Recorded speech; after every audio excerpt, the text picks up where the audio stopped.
The wind in Pentos was warm, unlike the sharp bite of Winterfell's air that Ned Stark had lived in his whole life. The salty breeze carried stories from the narrow sea, pirates, kings, dragons, and whispers of war. But none of them felt as real to Eddard Stark as the woman who now stood before him, Daenerys Stormborn, the last Targaryen. He hadn't expected to live after that dungeon cell in King's Landing. He was sure the sword would fall and darkness would take him. But Varys had other plans. The Spider had quietly arranged for Ned's execution to be faked, and under the cover of night had smuggled him out of Westeros. "Your honor is a heavy burden, Lord Stark," Varys had said, "but perhaps it can still serve the realm." Now, here he was, standing in a sun-drenched hall, face to face with the daughter of the very man he had helped overthrow, the Mad King Aerys. Daenerys eyed Ned carefully. Her face was young but strong. She had heard countless tales of the Starks, cold, loyal, stubborn. But to see one alive in Essos, exiled, was something she hadn't expected. She hadn't trusted him at first. "You served Robert Baratheon," she said sharply. "I served the realm," Ned replied, his voice deep and even. "And I saw it fall apart. I thought Robert would bring peace. I was wrong. I see that now." Daenerys narrowed her eyes. "And now you've come to serve me?" "No," Ned said, meeting her gaze without flinching. "I've come to serve the realm again. But I won't do it through lies and fire. If you want the throne, earn it not with dragons, but with justice." That was when he told her the truth. The real truth.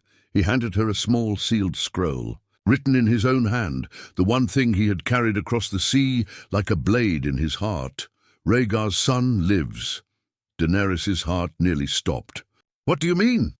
"Jon Snow," Ned said, the name weighing on his tongue like a stone. "He is not my bastard.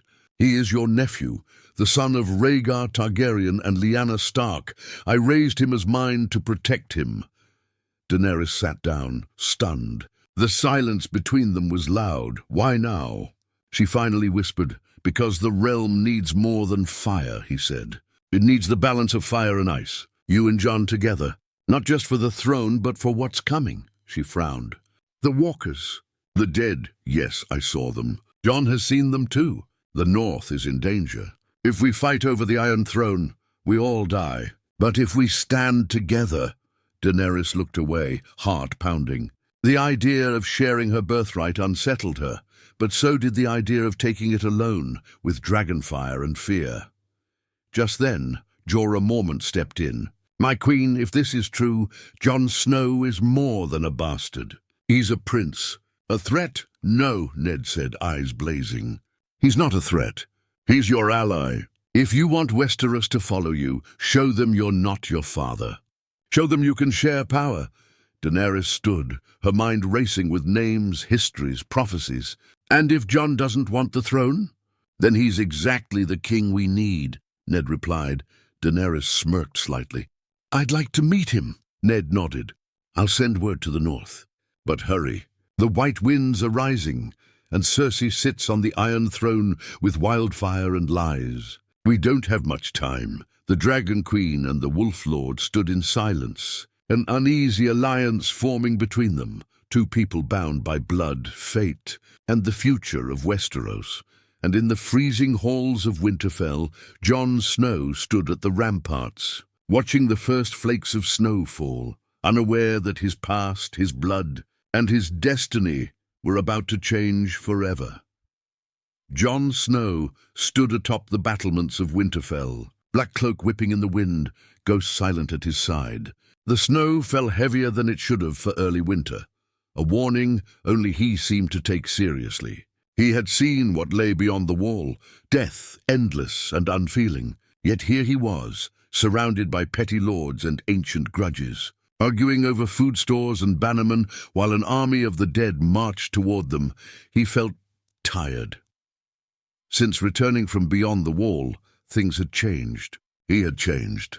The truth he had carried in silence, that the world was ending, fell on ears more interested in who ruled the North. Sansa watched him with suspicious eyes. Arya said little, and the lords whispered behind closed doors. He didn't care for power. He never had. He only wanted to prepare for the storm. But leadership, whether wanted or not, had a way of sticking to him like blood to a blade.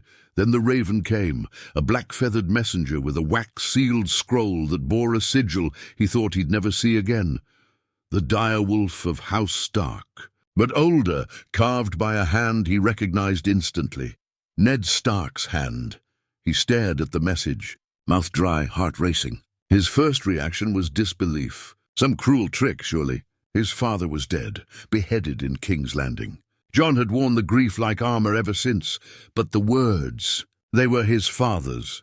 He knew them as surely as he knew his own breath. I wronged you by hiding your truth, Jon. You were never mine.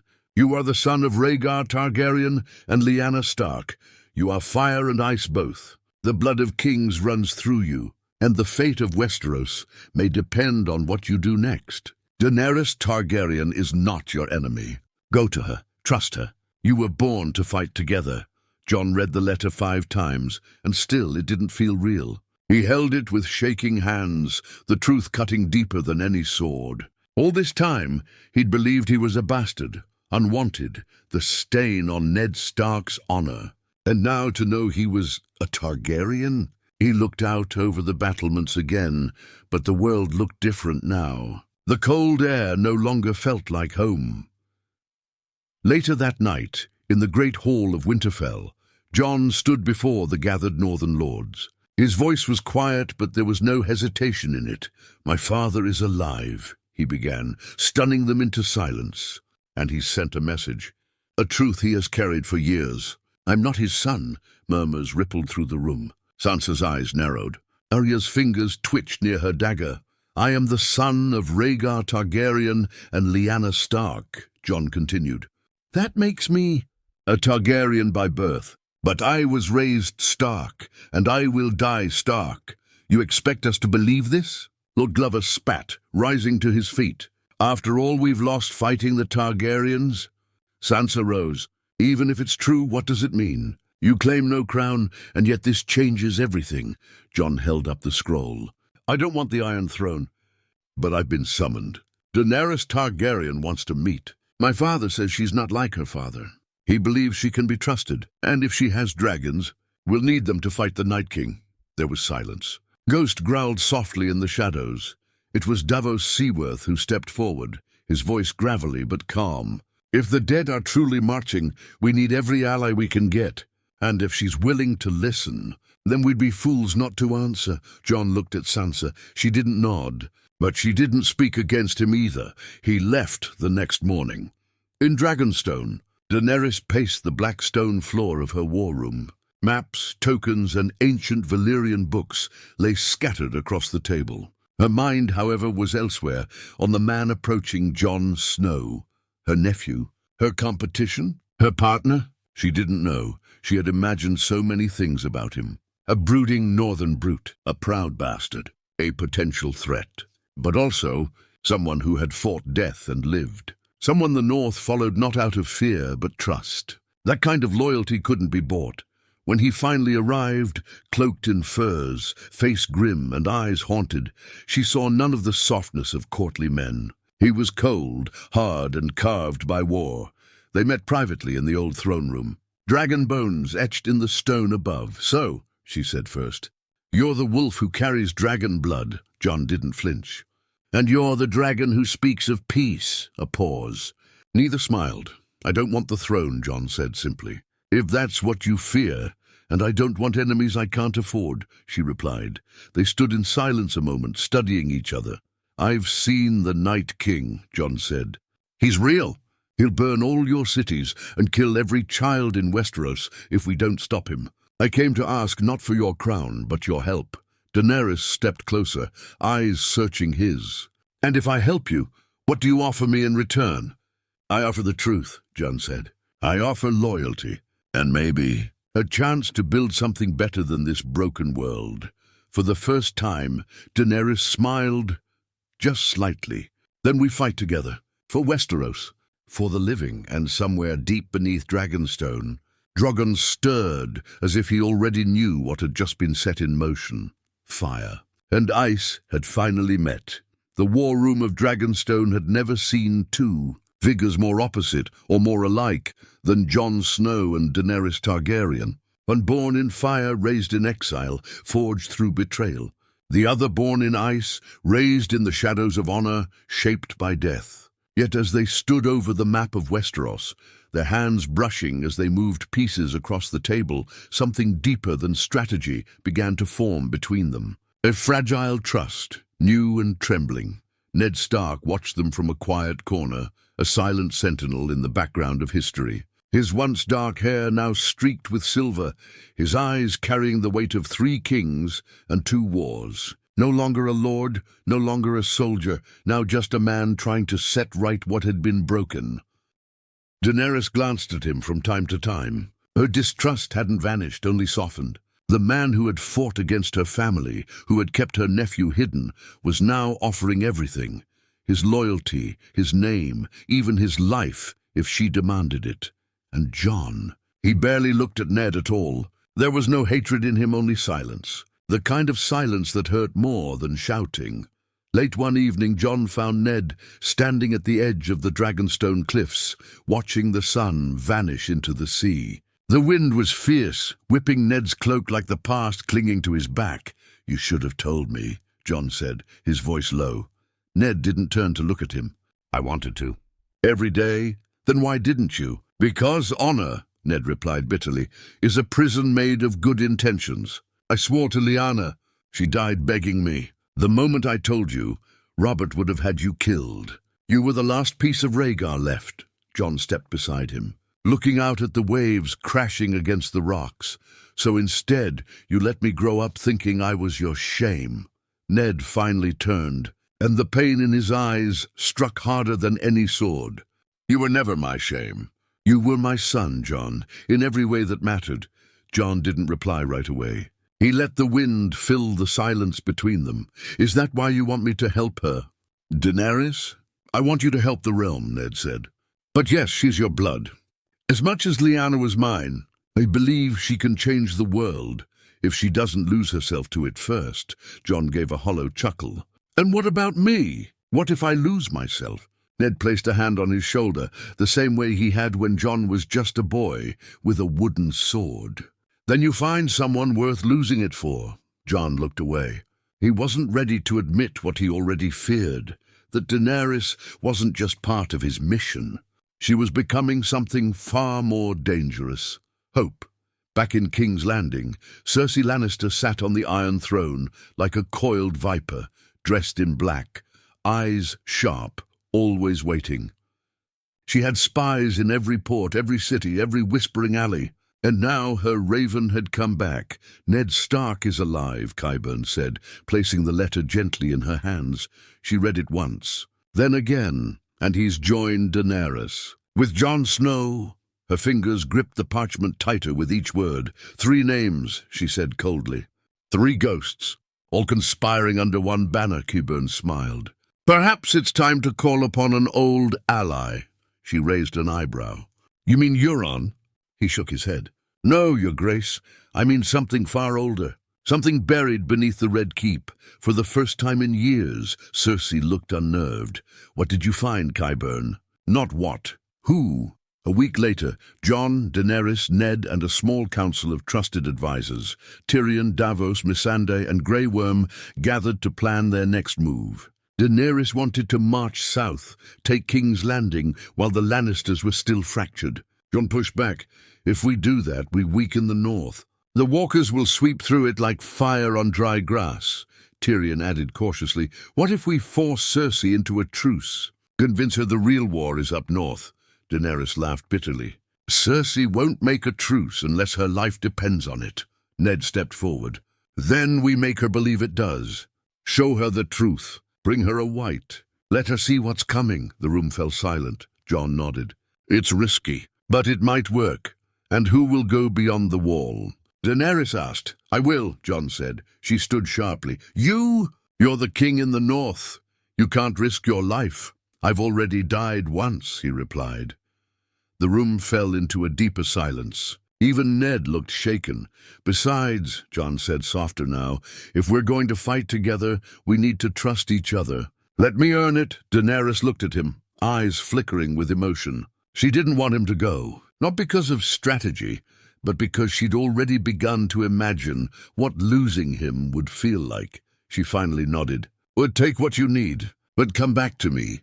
Jon stared at her for a long moment, and for the first time, he allowed himself to hope that maybe, just maybe, they weren't heading toward a grave, but towards something new, something better. Far in the north, the winds howled through the trees like wolves mourning the dead, and deep within the frozen dark, the Night King stood on a cliff of ice, staring south, waiting, watching, smiling. The War of Thrones was fading. The War of the Dead had begun. The cold beyond the wall wasn't just a chill that numbed skin. It was an ancient, spiteful cold, the kind that clawed at the soul and whispered in the bones. "You do not belong here." Jon Snow had felt it before, when he first saw the White Walkers, when he had died beneath the blades of his own brothers, but this time it felt different. He was walking into death on purpose. The mission was clear: capture a White, bring it to Cersei. Force her to see that the real enemy didn't wear crowns, but walked with the dead. He'd brought with him a small, fierce group. Tormund Giant's Bane, red-haired and roaring with laughter even in the snow. Jorah Mormont, grim and silent, carrying the weight of sins and old glories. The Hound, foul-mouthed but deadly. Gendry, wielding his hammer like a man with nothing left to lose. And to Jon's surprise, Beric Dondarrion and Thoros of Myr, both resurrected men who spoke of fire and purpose, but none of them noticed that Jon barely spoke. He carried a storm inside him, not just fear of the dead, but of Daenerys. Since he had left Dragonstone, her face haunted him. He remembered the way she looked at him before he rode off, like she knew something terrible would happen. And he remembered the way she said, "Come back to me," like it wasn't a request, but a final prayer. Days into the frozen march, the weather turned vicious. Blizzards howled like banshees. Even Tormund stopped joking. That night, beside a barely burning fire, Jorah sat next to Jon. "She'll come for you," Jorah said suddenly. Eyes fixed on the snow, Jon didn't answer. "She watches you like you're already part of her," he added. "That's rare." She didn't look at Daario like that. Not even Drogo. "I'm not like them," Jon muttered. "No," Jorah agreed. "You're worse. You're more dangerous to her than all the kings she's burned." Jon finally looked at him. "Why?" "Because you don't want the throne. That makes you unpredictable. And that makes you tempting." Jon shook his head. "I don't want power, but it wants you." Jorah stood, walking back into the snowstorm, leaving Jon alone with his thoughts, and with Ghost, who curled beside him, teeth bared at the wind. They found the White on the third day. It was part of a small scouting group, half-decomposed corpses with blue eyes and cracked skin. The battle was brutal. One scream, and the dead came swarming like insects. Gendry ran back to send word to Daenerys. Thoros was mauled by a bear-white, his body burned with tears in Beric's eyes. They managed to kill all but one, the lone, writhing creature they bound with chains and dragged across the ice. And then the silence broke. The Night King appeared on the distant ridge, tall, still watching. Thousands of the dead stood behind him. An army. Jon's group was surrounded on a frozen lake, the ice cracking beneath them. They fought for hours, their arms turning to lead, bodies bruised and bleeding. They killed 100, maybe more. But for every one that fell, 10 more took its place. It was a death sentence. And then fire. The roar of dragons split the sky. Daenerys came. Riding Drogon, flanked by Rhaegal and Viserion, she rained fire upon the dead with a fury that turned the white landscape into a burning nightmare. The ice cracked and boiled. Whites burned and screamed. For a moment, death itself fled. Jon watched her descend from Drogon's back, hair wild in the wind, her eyes locked on him. "Get on," she shouted. He shook his head. "Not yet." He was still fighting, still buying them time. Ned's words echoed in his head. You were born to fight together, but he couldn't run. Not while his brothers bled. More dead poured in. Jon fought like a man possessed, slashing, cutting, bleeding. Then it happened. The Night King raised his arm and hurled his icy spear through the air. It struck Viserion in the chest. The dragon screamed, flames dying in its throat as it crashed into the ice. The lake cracked, fire and ice exploded together. Everyone froze. Daenerys screamed, Drogon howled, and Jon, enraged, charged at the Night King. "Jon, no!" she cried, but he didn't stop. He never made it. The dead swarmed him. Daenerys nearly jumped off Drogon, but Jorah grabbed her. "You can't. If you die, everything dies with you." She hesitated, torn between her heart and the war. Finally, with a scream of agony, she pulled Drogon into the air, leaving Jon behind. The last thing she saw was him disappearing beneath a wave of blue-eyed corpses. He woke up hours later, barely alive, frozen, wounded. Benjen Stark stood above him, dragging him toward a horse. "No time," Benjen growled, swinging Jon onto the saddle. "You're not dying here, but you have to live, Jon, for them. For all of us." Benjen slapped the horse. Jon rode off, barely conscious, looking back as his uncle disappeared into the white abyss, surrounded by the dead. Daenerys waited on the wall for hours. When she saw the horse appear, she ran to it like a mother to her child. Jon fell into her arms, barely breathing. She held him close, her tears silent. "I thought I lost you," she whispered. He looked up weakly, his voice raw. "I came back. To you." Their hands intertwined. Fire and ice at last. In the same flame, but far in the north, beneath the stars, the Night King stood beside the frozen body of Viserion. One touch, and blue eyes snapped open. The dead now had a dragon, and the wall between the living and the dead would soon come crashing down. The fires burned low in the stone halls of Winterfell, but no one slept that night. Snow drifted silently outside, coating the ancient walls with white silence, but inside, the castle buzzed like a hive of broken warriors. The survivors had returned, Jon Snow barely alive, and a chained, screeching wight locked in the crypts below. Daenerys didn't leave Jon's side for 2 days. She sat beside his bed in the solar, her hand in his, watching him breathe, slow and ragged. He would stir now and then, mutter something, names, places, ghosts. Sometimes he called her name in his sleep and she would look away, because what she was beginning to feel for him wasn't just inconvenient, it was dangerous. She had lost a dragon.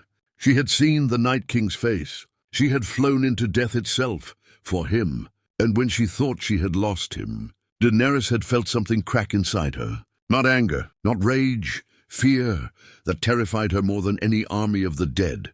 Ned Stark stood in the corner when Jon finally opened his eyes, the dim candlelight catching the silver in his beard.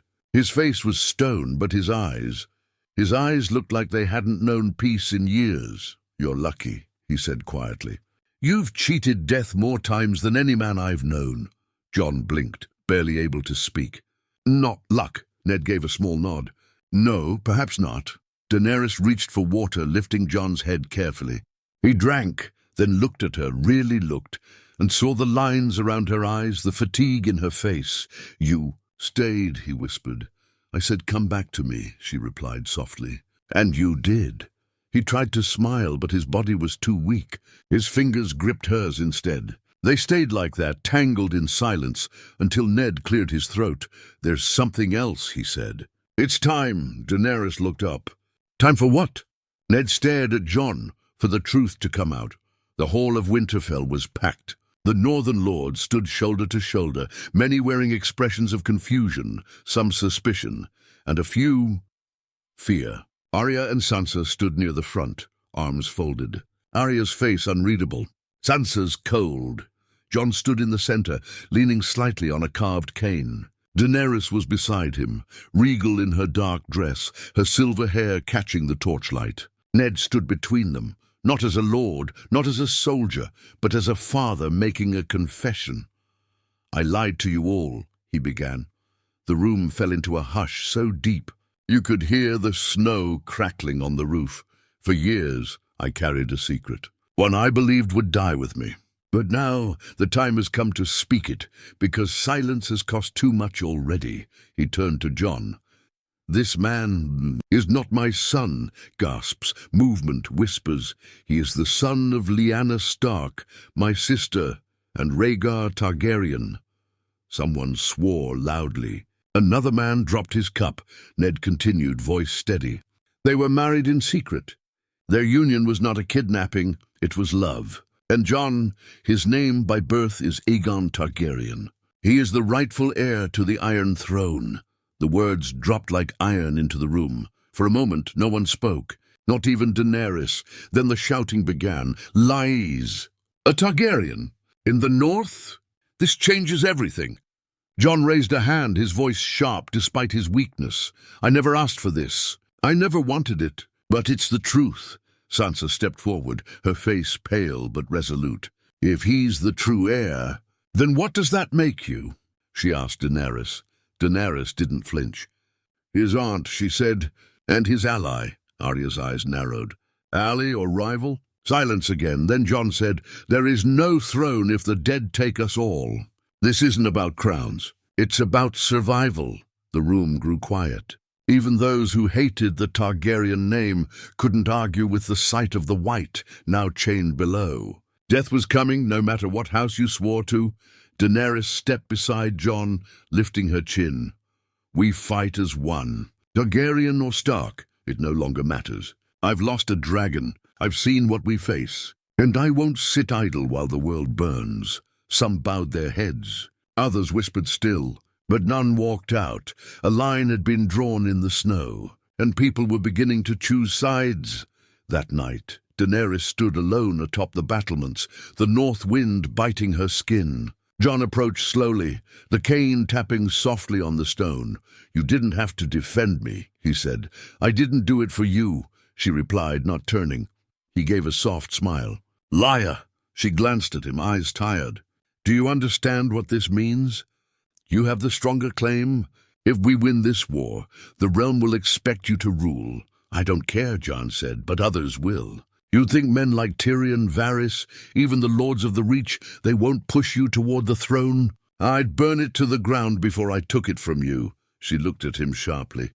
Don't say things like that. Why? Because I'll start to believe you. He stepped closer. Then believe me, you're not alone anymore. For a moment the cold seemed to vanish. The storm paused. Two people, both heirs, both orphans of war, stood on the edge of something more terrifying than death. Love. But love in Westeros was never free. It came with knives, whispers, betrayal, and deep beneath the wall, the Night King moved closer, mounted now on Viserion, whose wings spread with icy death. The wall wouldn't hold forever, and neither would hearts. The wind howled against the battlements of Winterfell like a wounded beast, and the horns began to blow, long and deep, shaking the bones of every man, woman, and child behind the walls. A sound older than kingdoms, a warning older than memory. They were here. The army of the dead stretched for miles. A cold silence followed their march, so heavy it seemed to press the very stars from the sky. And in the heart of that silence, riding the undead Viserion, sat the Night King, expressionless, calm, patient. He wasn't here to conquer. He was here to end. Inside the castle, Jon Snow stood in his armor, black and silver, Longclaw on his back, Ghost at his heel. Daenerys stood beside him, her cloak of red and black whipping in the wind, her dragons circling above like twin shadows. They had tried. Gods, they had tried. Warnings to Cersei had been ignored. Alliances had frayed. The South believed this was just another war for power. But the truth was, on their doorstep now, death didn't care who sat on thrones. Westeros had run out of time. Daenerys turned to Jon as the soldiers scrambled to their posts, unsheathing blades of dragonglass and Valyrian steel. This is it, she said softly. No more lies. No more secrets. Jon met her gaze. If I die, you lead them. You finish it. I'm not letting you die again, Jon Snow. A pause. Then she stepped forward. Her lips brushed his, not a kiss of passion, but of goodbye. And then the first screech came. Viserion diving from the sky, blue flames erupting from his throat, melting towers and tearing open the night. The battle for the living had begun. The walls of Winterfell shook as the undead slammed against them, clawing, biting, shrieking. Arrows rained down, flaming bolts, burning pitch, but it wasn't enough. For every white that fell, 5 more took its place. Grey Worm led the Unsullied on the front lines, unflinching, even as the cold tore through their ranks. Tormund fought like a wild animal, blood and snow mixing in his beard.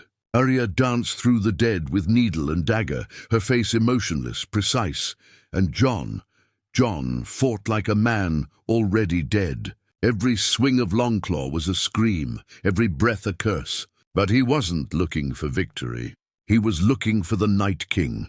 Above, Drogon and Rhaegal battled their undead brother in the air, fire clashing with frost, scales ripping, the sky filled with dragonfire and blizzard. Daenerys rode Drogon with fury, her face streaked with ash, but no matter how many times she scorched the ground, the dead kept coming. Then the wall fell, not in the north, but inside, a betrayal. In the heat of battle, Sansa was missing. And in the crypts, the white brought back from beyond the wall, the one they had chained and hidden, had been set free. Panic erupted below. The dead inside the walls were rising. Old Stark bones twisted into monsters. Children, women, old men, screaming as the past devoured them.